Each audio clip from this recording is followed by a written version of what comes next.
Mrs and mister സവാരിഗിരിഗിരി യാത്ര തുടരുകയാണ്. നമ്മളിപ്പോൾ പോകുന്നത് പട്ടത്തേക്കാണ്. പട്ടത്ത് നമുക്ക് കേരളത്തിൻ്റെ ഒരു മുൻ മുഖ്യമന്ത്രി അല്ലെങ്കിൽ കേരളത്തിലെ ഏറ്റവും മികച്ച മുഖ്യമന്ത്രിമാരിൽ ഒന്ന് എന്ന് ഇപ്പോഴും ജനങ്ങൾ വിധി എഴുതുന്ന ഒരു മുൻ മുഖ്യമന്ത്രിയുടെ കുടുംബത്തെ, അദ്ദേഹത്തിൻ്റെ മകനെ കാണാൻ വേണ്ടിയിട്ടാണ് നമ്മുടെ ഈ യാത്ര.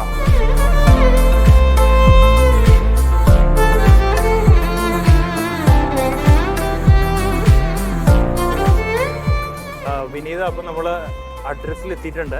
നേരിട്ട് പരിചയപ്പെടാം.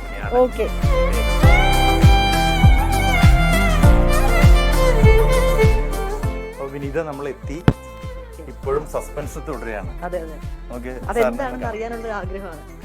ഇപ്പൊ നമ്മളോടൊപ്പം ഉള്ളത് കേരളത്തിൽ ഏറ്റവും കൂടുതൽ സമയം ഒന്നിച്ച് മുഖ്യമന്ത്രിയായ റെക്കോർഡിനുടമ, ഒപ്പം തന്നെ കേരളത്തിലെ ഏറ്റവും സത്യസന്ധനായ, ഏറ്റവും ജനപ്രിയനായ മുഖ്യമന്ത്രിമാരിൽ ഒരാളായ ചേലാട്ട് അച്യുതമേനോൻ, സി അച്യുതമേനോൻ്റെ മകനാണ് വി രാമൻകുട്ടി.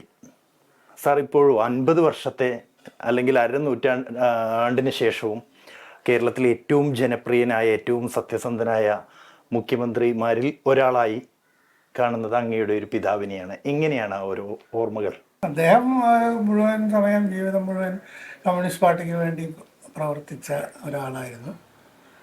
അതിൻ്റെ ഭാഗമായിട്ട് മുഖ്യമന്ത്രിയായ അദ്ദേഹം അത്രേ വിചാരിച്ചിട്ടുള്ളൂ. ഒരു കാലത്തും ഒരു സ്ഥാനത്തിന് വേണ്ടി ഇപ്പോൾ ആദ്യം ധനകാര്യമന്ത്രിയായ 57, അപ്പോഴും മന്ത്രിയാവണമെന്ന് ആഗ്രഹിച്ചതല്ല, അന്ന് പാർട്ടി സെക്രട്ടറി ആയിരുന്നു. അവിടെ നിന്ന് പാർട്ടി പറഞ്ഞതനുസരിച്ച് മന്ത്രി സ്ഥാനം ഏറ്റെടുത്തതാണ്. എൻ്റെ അച്ഛന് വളരെ ഇഷ്ടമുള്ള ഒരുപാട് കാര്യങ്ങളുണ്ടായിരുന്നു. ഒന്ന് ഫുട്ബോൾ. പലർക്കും അറിയാത്ത കാര്യമാണ്, അച്ഛൻ കളിക്കുമായിരുന്നു. അച്ഛൻ കോളേജ് ടൈമിൽ ഫുട്ബോളറായിരുന്നു.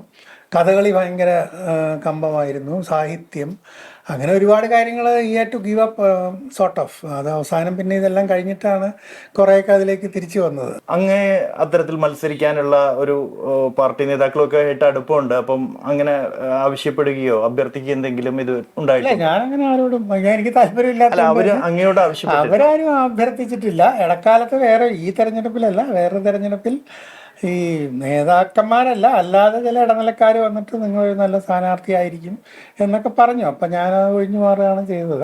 ഇനി ആ തീരുമാനത്തിൽ തന്നെ അങ്ങനെ മുന്നോട്ട് പോവാണ്, അതിലൊരു മാറ്റമൊന്നും ഉണ്ടാവാൻ സാധ്യത? ഇപ്പോ 72 വയസ്സായി. ഇനിയിപ്പോ ഞാൻ രാഷ്ട്രീയത്തിലേക്കൊന്നും വരാൻ പോകുന്നില്ല. തുടർച്ചയായ ഒരു 10 വർഷത്തെ ഒരു തുടർ ഭരണം, ഇനിയിപ്പം ഒരിക്കൽ കൂടി അധികാരത്തിലേക്ക് ഇടത് സർക്കാർ തന്നെ എത്തും എന്നങ്ങ് കരുതുന്നുണ്ട്? തുടർച്ച ഉണ്ടാകുമെന്ന് 100% പറയാൻ എനിക്ക് ഉറപ്പില്ല. കാരണം പല ഫാക്ടേഴ്സും ഉണ്ട് അതിൽ. പക്ഷേ നല്ല ചാൻസും ഉണ്ട്, പറയാൻ പറ്റില്ല. അതുകൊണ്ട് ഞാൻ പറഞ്ഞു 50-50 ആണെന്ന്. ഡീലുകൾ നടന്നിരിക്കുന്നു എന്ന് പരസ്പര ആരോപണം, പ്രത്യാരോപണങ്ങളുണ്ട്. അപ്പോൾ ഇവിടെ എന്തായാലും ആളുകൾ ക്രോസ് വോട്ട് ചെയ്യുന്നുണ്ടെന്നുള്ളത് വാസ്തവമാണ്. അപ്പോൾ അത് ഡീൽ ഉറപ്പിച്ചിട്ടാണോ എന്ന് അതിപ്പോൾ നമുക്ക് ആരോപിക്കാമെന്നല്ല. അതൊക്കെ ഈ രാഷ്ട്രീയമായ ചില പ്രത്യാരോപണങ്ങളുടെ ഭാഗമായിട്ട് വരുന്നതെന്നാണ് എനിക്ക് തോന്നുന്നത്. അല്ലാതെ ഡെഫിനറ്റ് ആയിട്ടൊരു പാക്റ്റ് പോലെയുള്ള സംഗതിയൊന്നും ഉണ്ടെന്ന് എനിക്ക് തോന്നിയിട്ടില്ല. ഇതുപോലുള്ള കൂടുതൽ ആളുകളെ ചരിത്രത്തിൻ്റെ ഏടുകളിൽ നമുക്ക് ചികഞ്ഞെടുക്കാനുണ്ട്, കൂടുതൽ പേരെ പരിചയപ്പെടാനുണ്ട്. ഇതെല്ലാമായി നമ്മുടെ മിസ്സസ് ആൻഡ് മിസ്റ്റർ സവാരിഗിരി യാത്ര തുടരുകയാണ്.